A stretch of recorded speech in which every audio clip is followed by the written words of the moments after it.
Hello दोस्तों, मैं आपकी कुमकुम भट्ट नमस्ते प्रणाम करती हूँ यार इनको। और आप लोग बताइएगा क्या हम करिया है, कंजूस है, करिया है, मक्खी चूस है, सब यही है।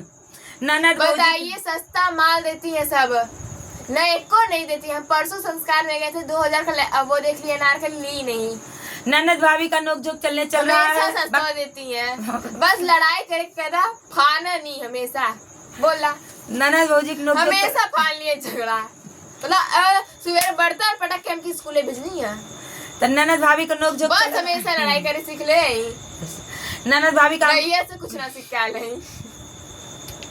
लड़े आले हम के तो ये पल्ले हैं। कल के गाना में आज के गाना में पता नहीं कब के गाना, अरे ननदी के पल्ले हैं। हाँ नन अब इनकर आदमी कुछ और पाला नहीं, नंदी की पाला नहीं, और इनकर आदमी का जो ले लेना वो नचोना ले लेना, इनका नंदी जो ले ले वो नाच जाना नहीं।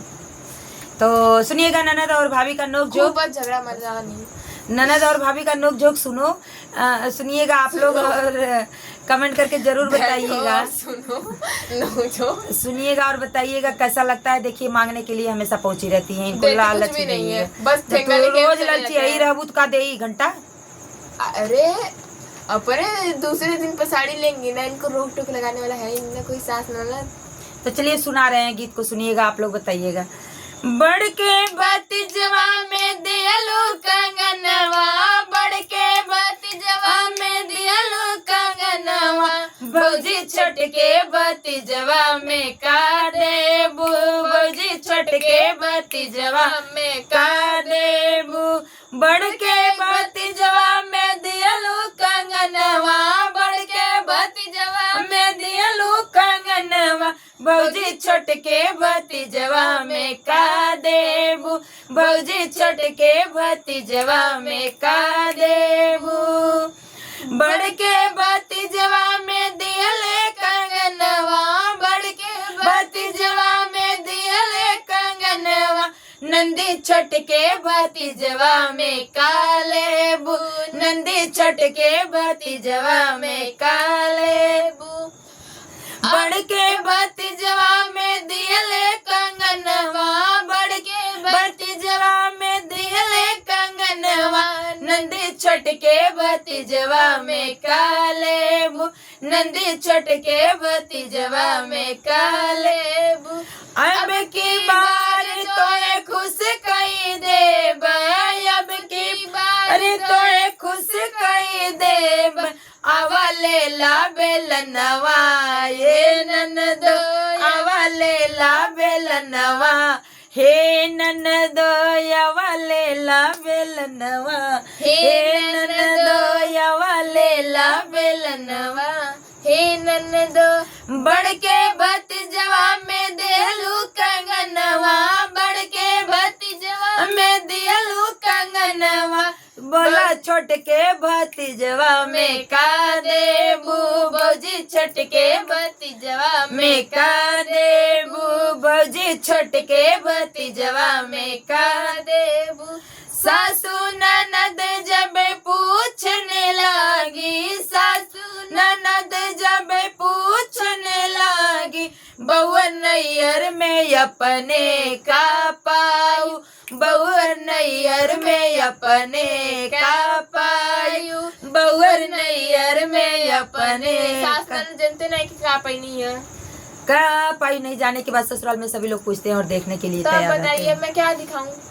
हम देखा बढ़ के भतीजवा में दियलू कंगनवा, बढ़ के भतीजवा में दियलू कंगनवा, भौजी छोट के भतीजवा में का देबू, भौजी छोट के भतीजवा में का देबू, भौजी छोट के भतीजवा में का देबू, कावन मुहना देखाई मोरी भौजी, कावन मुहना देखाई मोरी भौजी, हमें यही सनन गवाना चाहिए, हमें यही सनन गवाना चाहिए, हमें यही सनन गवाना चाहिए, कावन मुहना देखाई मोरी भौजी, कावन मुहना देखाई मोरी हमें यही सनन गवाना चाहिए, हमें यही सनन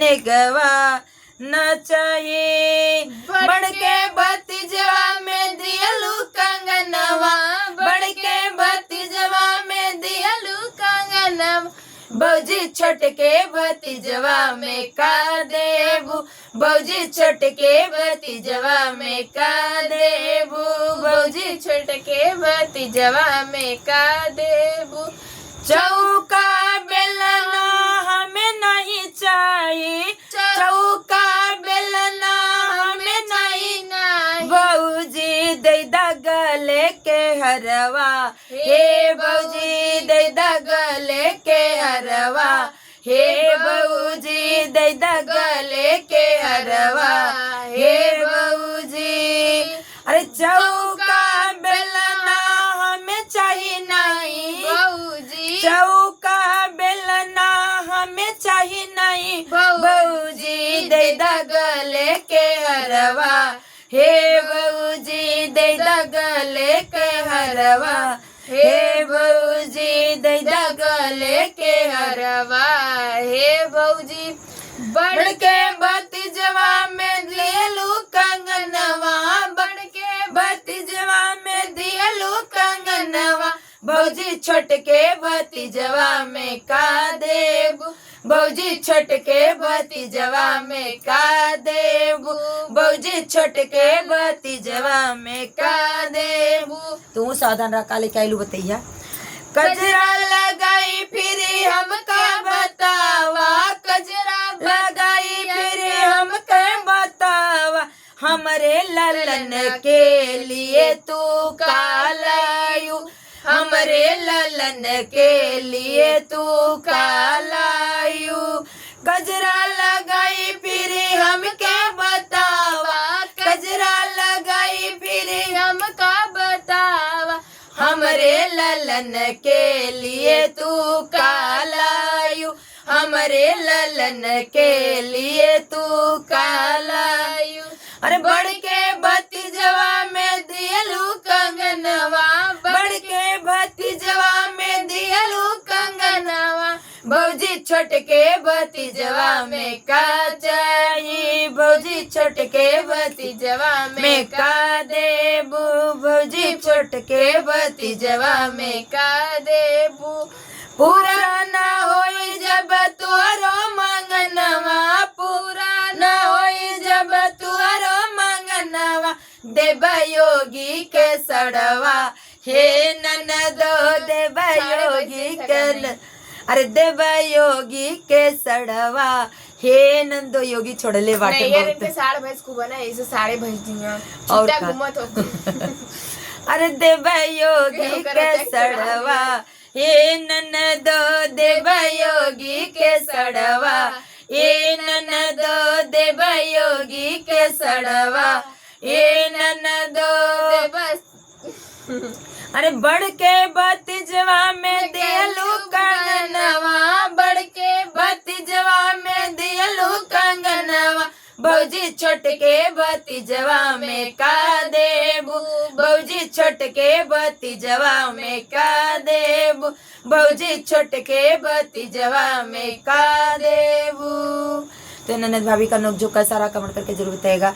फिर मिलती हूँ नेक्स्ट वीडियो में, तब तक के लिए राधे राधे, जय श्री कृष्ण, हर हर महादेव।